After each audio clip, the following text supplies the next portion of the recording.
هاي كرزاتي، ان تكونوا بخير. انا صافا الحمد لله. قولوا لي بديتوا قطوات العيد ولا مازال؟ انايا بديت، قلت نشارك معكم اللي درتهم. كنت هنايا بديت بالمقصوص كما راكم تشوفوا لهنا. كنت وجدته كملته، قلت نشارك معكم الوصفه نتاعي في هذا المقصوص.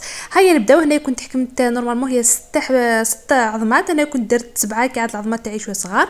راح ديروا كاس تاع السكر كما راكم تشوفوا، تزيدوا الكاس الثاني يعني 2 كيسان تاع السكر، وراح تخلطوهم بيا مع رشه ملح كما راكم تشوفوا لهنا. راح تخلطوهم حتى يولي الخليط نتاعكم متكاثف وبيض.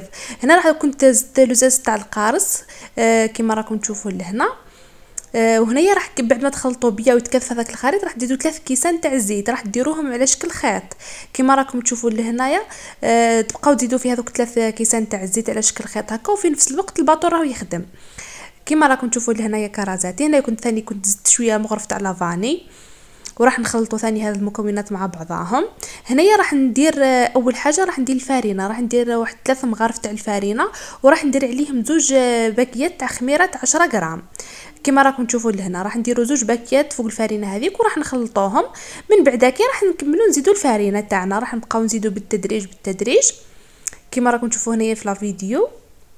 راح نبقاو نزيدو في الفارينه، وفي نفس الوقت رانا نخلطو بالباتور يعني حتى يولي الباتور تاعنا يعني ما يقدرش كيما نقولوا يتحرك. راح نحبسوا الباتور ندخلوا يدنا.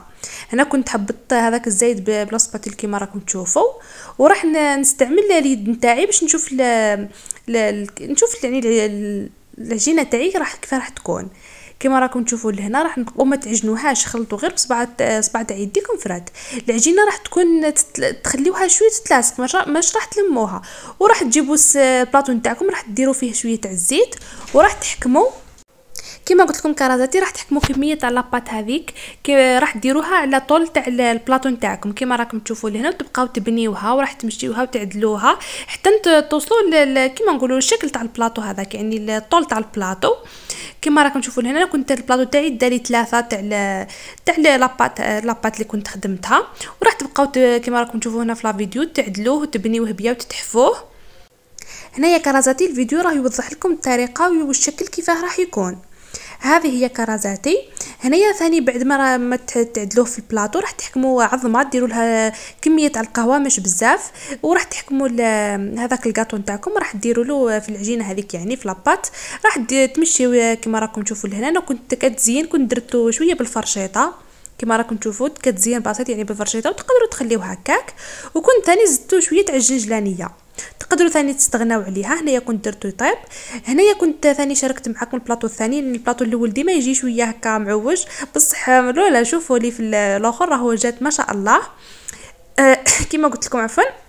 البلاطو الثاني كنت ثاني درت الطريقه كما الاول، درت له العظام هذوك ودرت له ثاني بالفرشيطه شويه زيكزاغات هكا كما راكم تشوفوا.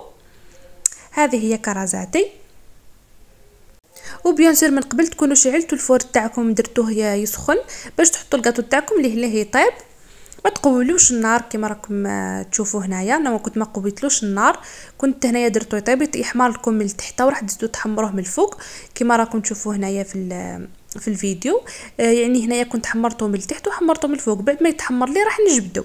انا كنت راح نقصوه بالمستعمل المنشار كما راكم تشوفوا. يعني كاينين اخرين يشتيوه طايب جوست من التحت ومن الفوق، انا كنت لا انا كنت قصيته هكا ونزيد نطيبو على الجوانب تاعو. احنا نشتيوه في دارنا محمر على الجوانب تاعو، وتقدروا تستغناو على هذه الطريقه تطيبوه من الفوق من التحت فرات. انا كنت لا كنت لازم نطيبوه على الجوانب كما راكم تشوفوا. شوفوا كيفاه جا منفخ، جا خفيف يعني جات لاباط خدمتها وكنت خدمتها مليح جات خفيفه. هنايا هذا البلاطو الثاني كما قلت لكم راح نطيبوه هنايا على الجوانب. هذه هي كرازاتي. هنايا بعد ما طاب لي كنت درتو شويه برد يعني برد يحكم روحه، وبعد كنت حنستفوه هكا في البورطمونجي. وان شاء الله تجربوا هذه الوصفه اللي كنت شاركتها معاكم، وادعيوا لماما بيسك ماما هي اللي نعتت لي هذه الوصفه، يعني ربي يعطيها صحتها ويحفظها لينا. هذه هي كرازاتي. شوفوا كيفاه جاي يعني حمر. كرازاتي ثاني تقدروا تزيدوا في هذه الوصفه في هذا الكاطو شويه تاع الزبيب شويه مكسرات.